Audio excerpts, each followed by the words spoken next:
मगानयन।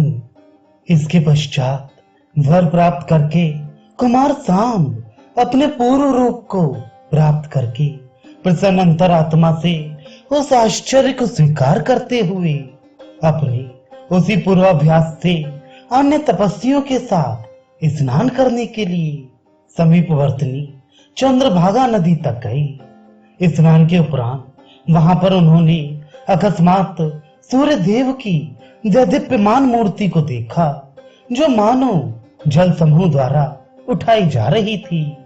उसे जल से बाहर निकालकर कुमार सांब ने आश्रम में ले आकर विधि पूर्वक उसी मित्र वन में स्थापित किया। इसके पश्चात उन्होंने प्रणाम करके उसी सूर्य प्रतिमा से पूछा, हे देव, आपकी ये कल्याणकारी आकृति किसके द्वारा बनाई गई? प्रतिमा से आवाज आई, हे सांब, जहां से ये मूर्ति उत्पन्न हुई है और जिस पुरुष द्वारा ये मेरी आकृति बनाई गई है, उसे सुनो।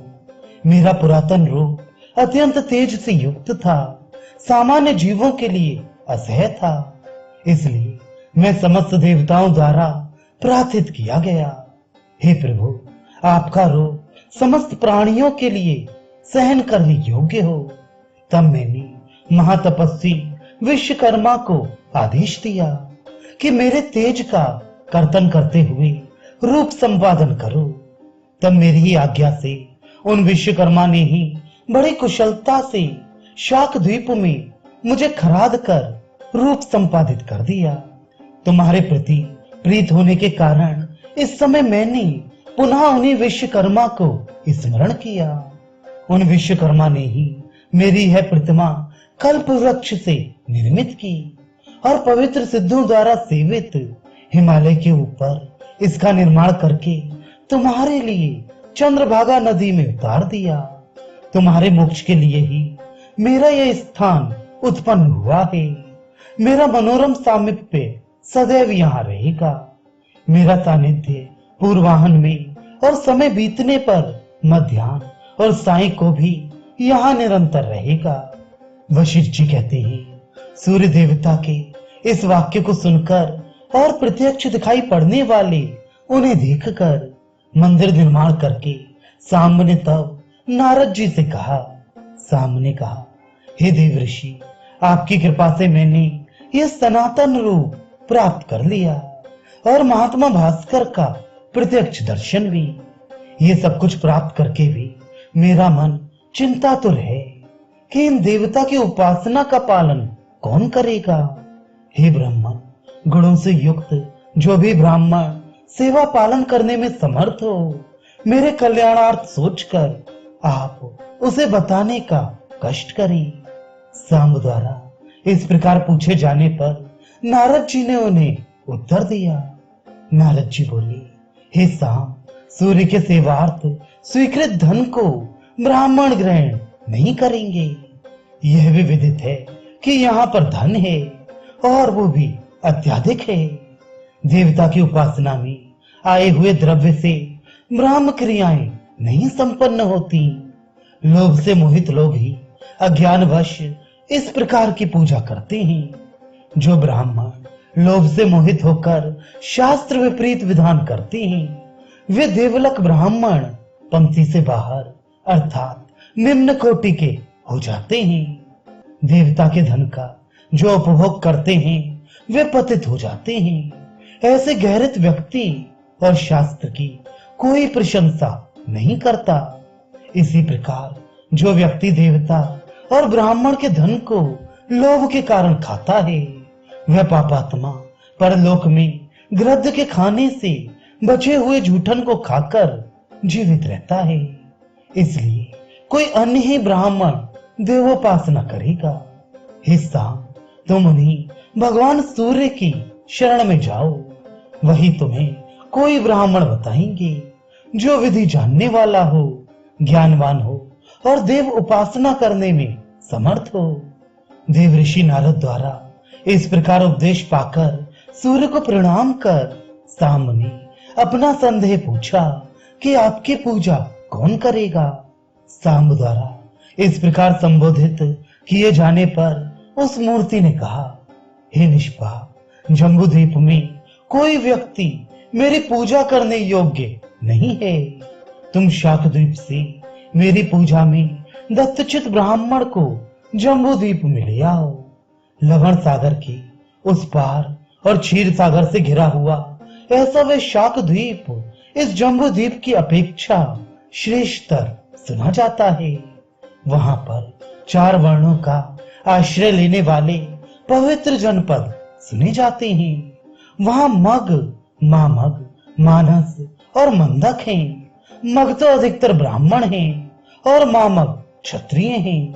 वहां के वैश्य मानस कहे जाते हैं और शूद्र मंदक कहे जाते हैं। वर्णाश्रम धर्म का पालन करने वाले उन लोगों में कहीं वर्ण संकर नहीं है। धर्म का अटूट पालन करने के कारण वहां की प्रजा परम सुखी है। वे प्रजाएं प्राचीन काल में मेरे ही द्वारा अपने ही तेज से निर्मित की गई थी। वहां के निवासियों को मैंने ही रहस्यों सहित 4 वेदों का उपदेश दिया है और स्वयं निर्मित परम गोपनीय वेदों में कहे गए विविध स्तोत्रों से वे प्रजाएं युक्त हैं। वे प्रजाएं मेरा ही ध्यान करती हैं, निरंतर मेरा ही जप करती हैं, मेरी ही भावना में समाधिस्थ हैं, मेरी भक्त हैं और मत परायण हैं। वे मेरी ही सेवा करती हैं और मेरे ही व्रत का पालन करती हैं। सब शास्त्रों में उपदेश क्रियाओं द्वारा अव्यंगधारी वे प्रजाएं वहां सदैव मेरी मनोनुकूल पूजा करती हैं। उस द्वीप में गंधर्वों, सिद्धों और चारणों सहित देवगण उन सबके साथ प्रत्यक्ष विहार करते हैं और रमण करते हैं। श्वेत द्वीप में मैं ही विष्णु हूँ और कुश द्वीप में मैं महेश्वर हूँ। पुष्कर द्वीप में ब्रह्मा और शाक द्वीप में भास्कर। इसलिए ही शाम मेरी पूजा करने के लिए तुम उन मगों को शाक द्वीप से यहाँ ले आओ। हे शाम, गरुड़ पर आरूढ़ होकर शीघ्र चले जाओ। वशिष्ठ बोले, जैसी प्रभु की आज्ञा। इस प्रकार सूर्य की आज्ञा लेकर जामवती पुत्र शाम अत्यंत कांति से समावृत होकर पुनः द्वारका पहुंचे। पिता से अपना देव दर्शन का संपूर्ण वृतांत बताया। उनसे वाहन गरुड़ को लेकर और उस पर आसीन होकर सांब चल पड़े। इसके पश्चात पुलकित रोमावली वाले सांब शाकद्वीप में पहुंचकर वहां सूर्य देवता द्वारा बताए हुए तेजस्वी मग ब्राह्मणों को देखा, जो कि पवित्र धूप और गंध आदि से सूर्य की पूजा कर रहे थे। उन सबको प्रणाम करके और उनकी प्रदक्षिणा करके उनका कुशल वृतांत पूछकर सामने उन सबकी प्रशंसा की और कहा, आप लोग बड़े पुण्य कर्मा हैं और कल्याण इच्छुक व्यक्तियों द्वारा ही देखे जाने योग्य हैं, जो कि आप लोग सूर्य की पूजा में निरंतर रत हैं और उन्हीं का वर प्रदान करने में समर्थ हैं। मैं विष्णु का पुत्र हूँ, मेरा नाम सांब है। चंद्रभागा नदी के तट पर मैंने सूर्य की स्थापना की है और उन्हीं द्वारा मैं आप लोगों के समीप भेजा गया हूँ। आप लोग उठें और वहीं चला जाए। उन मग ब्राह्मणों ने सांब से कहा, ऐसा ही होगा, इसमें कोई संशय नहीं है। भगवान सूर्य ने भी हम लोगों से पहले ही ये कहा था। वेदवादी मग ब्राह्मणों के यहाँ पर 18 कुल हैं। वे सबके सब तुम्हारे साथ वहीं चलेंगे जहां सूर्य देवता हैं। तब उन सामने उन 18 परिवारों को गरुड़ पर बिठाकर वेग पूर्वक पुनः प्रस्थान किया। पुत्रों और पत्नियों से युक्त पूजा और यज्ञ करने के लिए आए हुए वे थोड़े ही समय में पुनः मित्रवन पहुंच गए।